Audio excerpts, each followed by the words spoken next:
Hey everyone, this is Payal Goyal and welcome to my channel.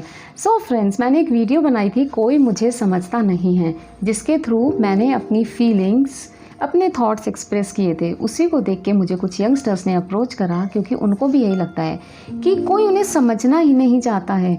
उनके parents, उनके elders उनका point of view नहीं समझते। आज की डेट में वो बच्चे इतने they have so many problems related to their career, they have so many doubts related to love life, relationship, depression, stress, but parents हैं कि वो इन चीज़ों को इम्पोर्टेंस ही नहीं देते। तो उनको लगता है हम कैसे अपनी बात रखें उन तक, कैसे अपनी बात पहुंचाएं। So they want me to raise their points, their questions on their behalf, जिससे कि ये सारी बातें उनके पेरेंट्स तक पहुँचें और वो भी सोच पाएँ, समझ पाएँ और अपने बच्चों के साथ फिर बात कर पाएँ। They come out to certain conclusion. So मैं ये पॉइंट्स पढ़ती हूँ, what are their questions, they have given it to me like this, we need help. और ये ना मैं फ्रंट कैमरा से वीडियो बनाती हूँ तो शायद आपको ठीक नहीं दिखेगा, but it is we need help. मैं पढ़ के सुनाती हूँ। But the first question was where they have asked, कि उन्होंने भी यही लिखा है, कोई मुझे समझता नहीं है। You did a video about it few weeks ago but the real problem is कोई हमें समझना चाहता नहीं है। उन्होंने लिखा है communication is the key, we understand that, but what if the conversation goes like this. उन्होंने बोला कि अगर वो अपने पेरेंट्स को बोलते हैं कि mom I need therapy, I am so stressed, I am afraid कि मैं डिप्रेशन में हूँ, बट पेरेंट्स क्या बोलते हैं, कुछ नहीं होता है डिप्रेशन, जस्ट स्टडी, ईट वेल और तुम ठीक हो जाओगे। तो बच्चों का ये कहना है ऐसे ठीक होता है depression, is that depression goes like.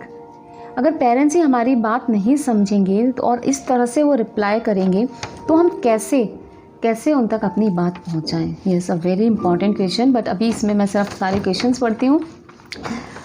Second, what is love, what being in love feels like, are we redefining what love means to today's generation? Question third, relationship के लिए पूछा है कि हाउ टू नो अगर आप ठीक relationship में हो या नहीं हो, कैसे पता करें कि कहीं वो पर्सन आपके लिए गलत तो नहीं है, कहीं वो टॉक्सिक तो नहीं है, और अगर आप सही रिलेशनशिप में हो भी तो भी एक अच्छे रिलेशनशिप को, एक हेल्दी रिलेशनशिप कैसे बना सकते हो। इसी क्वेश्चन में दे आस्क्ड कि आज की डेट में इतने ज़्यादा डिवोर्स बढ़ रहे हैं, और जब इन यंगस्टर्स ने कुछ पेरेंट्स से पूछा तो उनको क्या जवाब मिलता है कि आज के डेट में ना गर्ल्स एजुकेटेड हैं and then they educated and mature and they don't know how to compare, how to do the compromise, और उनको कॉम्प्रोमाइज़ करना नहीं आता है। वो छोटी छोटी बातों पे आर्ग्यू करते हैं, इसलिए डिवोर्स होता है। सो दे जस्ट से कि कॉम्प्रोमाइज़ ठीक है, हर रिलेशनशिप में होता है, लेकिन अगर वो रिलेशनशिप हमारी हैप्पीनेस ही डिस्ट्रॉय कर रहा है, that relationship is toxic for us, तो हम क्या करें। This again is a very very important point and I want this point to raise to all the parents. Question 4, why in India it is still a taboo getting physical before marriage. क्यों physical relationship को शादी से पहले अभी भी taboo समझा जाता है। और इनफैक्ट इन लोगों ने लिखा है कि उन्होंने ना कुछ पेरेंट्स का, कुछ बच्चों का इंटरव्यू भी लिया, कुछ सर्वे किया, और वहाँ उन्होंने पूछा कुछ बच्चों से कि आपको अपने पेरेंट्स की तरफ से क्या एडवाइस मिलती है अगर आप किसी रिलेशनशिप में होते हो। तो पता है उनको क्या एडवाइस मिलती है, उनको एडवाइस मिलती है कि बेटा फिजिकल मत होना। तो बोलते हैं बस एक यही पॉइंट है क्या जो हमें ध्यान रखना है एक रिलेशनशिप के लिए, उससे ज़्यादा और कुछ नहीं है। क्वेश्चन 5, क्योंकि यस, हम लोगों को हमेशा से सिखाया जाता है कि बड़ों के साथ आर्ग्यूमेंट मत करो। उन्होंने हमसे ज़्यादा दुनिया देखी है, तो क्या इस संसार में पहले आने से आप हमसे पहले आ गए हो, तो क्या आपको सब कुछ पता है, आपने हमसे ज़्यादा दुनिया देखी है। And second, we all know that, मतलब ये गे, लेस्बियन, बाइसेक्सुअल, ये सब चीज़ें तो वो समझना ही नहीं चाहते। They just say that it is a face. तो कैसे हम उनको समझाएं। हम उनकी फीलिंग्स भी हर्ट नहीं करना चाहते हैं, लेकिन हम खुद भी तो घुट घुट के नहीं रहना चाहते। We also want to be happy. तो कैसे उनको समझाएं। Question 6, body shaming. हर किसी को एक थिन एंड ब्यूटीफुल बॉडी चाहिए, तो कैसे, how can we love ourselves with such beauty standards in the world, how to deal with body shaming. Question 7, how to deal with parents being overprotective. आज की date में parents इतने ज़्यादा over protective हैं। In fact ऐसा नहीं है कि बच्चे सारी चीज़ें नहीं समझते, जैसे in everything they have written कि वी नो कि पेरेंट्स ये सब हमारे फ़ायदे के लिए कर रहे हैं, हमारी सेफ्टी के लिए कर रहे हैं, बट जैसे कि हमें भी तो वर्ल्ड एक्सप्लोर करना है, अगर हम बाहर नहीं निकलेंगे, अगर हम अपने आप चीज़ें एक्सप्लोर नहीं करेंगे, हम दुनिया के बारे में कैसे पता चलेगा। तो वो यही बोलते हैं अगर हम एक्सप्लोर नहीं करें तो हम बस अगर हम एक्सप्लोर नहीं करेंगे हम एक जगह फंस के रह जाएंगे। How will come to know about the world. और अगर हम अपने पेरेंट्स को अवॉइड करके उनके अगेंस्ट जाके एक्सप्लोर करते हैं तो हम एक बुरे बच्चे बन जाते हैं। तो हम क्या करें? Parents, please listen to these points, and after listening to this video, please sit with your child and just try to talk to them, discuss with them, because these are very, very important questions which they have raised. Question 8. How to deal with peer pressure? Peer pressure could have positive aspects too, but how to deal with the negative peer pressure? Does it lead to addiction? Question 9.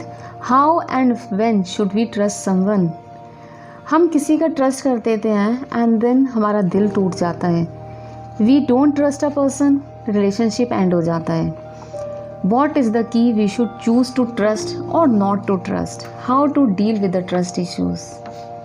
Question 10th. Is it too bad to question faith in God? आज की date में देर से कि parents ना अपने बच्चों के ऊपर अपना रिलीजन थोपते हैं। वो ज़बरदस्ती चाहते हैं कि वो गॉड को माने, भगवान को माने, जबकि वो पहले एक्सप्लोर करना चाहते हैं गॉड है भी कि नहीं है। तो they just want some time to understand कि वो भगवान है जिसको वो जाके प्रे कर रहे हैं वो है भी कि नहीं है।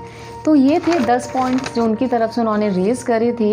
एंड आई वॉन्ट, अगर आप लोग ये वीडियो देख रहे हो, to share it with all the parents, जिससे उन्हें पता चले कि ये सारे क्वेश्चंस हैं बच्चों के माइंड में and they sit with their child to discuss about them. और मेरा ये व्यू है कि मैं अभी इसके बाद एक एक क्वेश्चन के ऊपर I will make the video expressing my point of view, मेरा क्या व्यू है। And after that I want to invite one और few of the youngsters to my show where we can just have a discussion कि उनको मेरे answer satisfactory लगे कि नहीं लगे, उनका क्या सोचना है। And I also want to invite some of the parents कि उनका क्या पॉइंट ऑफ व्यू है इन क्वेश्चंस के ऊपर। क्या ये जो पॉइंट्स रेज किए गए हैं उनकी नज़र में वैलिड भी हैं कि नहीं है, और अगर वैलिड नहीं है तो ये क्वेरीज तो हैं बच्चों के मन में, तो उन्हें कैसे सॉल्व करें। तो अगर आप एक यंगस्टर हो जो ये वीडियो देख रहे हो, then share it in your peer group, जो कि वो भी अपना पॉइंट ऑफ व्यू बता पाएँ। अगर कोई और क्वेश्चन है उनके माइंड में, if you are a parent then please share with other fellow parents, जिससे कि आपको पता चले what is the thought process going on in your child mind. और आप मुझे भी बता पाओ कि ऐसे केस में अगर उनके माइंड में ये क्वेश्चंस आते हैं बच्चों के, तो वो क्या करें, किसके पास जाएं पूछने के लिए। तो बस आज की वीडियो में इतना ही। Next video onwards I will put on my point of view on this. And till then stay safe, happy and healthy. Bye bye.